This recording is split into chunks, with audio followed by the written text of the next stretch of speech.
The Long Island Sound is home to hundreds of fish, shellfish, birds, and plants, and it's used by thousands of people each year for recreation, work, and entertainment. How can we make sure it's safe for all of those users? One way is through water quality monitoring, or testing the water for pathogens, levels of nutrients, and more. There are two main types of water quality monitoring occurring in the Sound: testing to make sure it's safe for humans, and testing to make sure its ecosystems are healthy. When water is tested for people, officials are usually looking for levels of pathogens to make sure there aren't too many that could harm humans. When the water quality is monitored for species and habitats, officials are thinking about levels of temperature, salinity, dissolved oxygen, and other nutrients, and how they can impact species.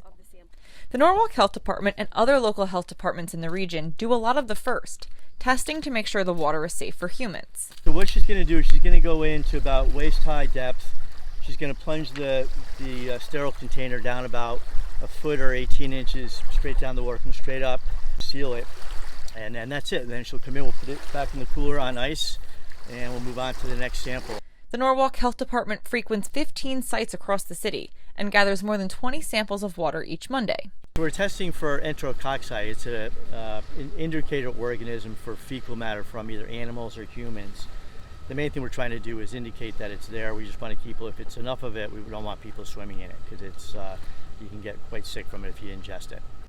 Meanwhile, teams from the United States Geological Survey are working on a 3-year project monitoring 4 embayments along the Long Island Sound: in Norwalk, Westport, on the Westport-Fairfield border, and in Mystic.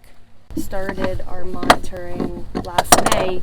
We were able to collect continuous data and discrete data throughout the winter months. It's really nice to be able to collect the water quality parameters throughout the year too, just to see how they change and vary by season.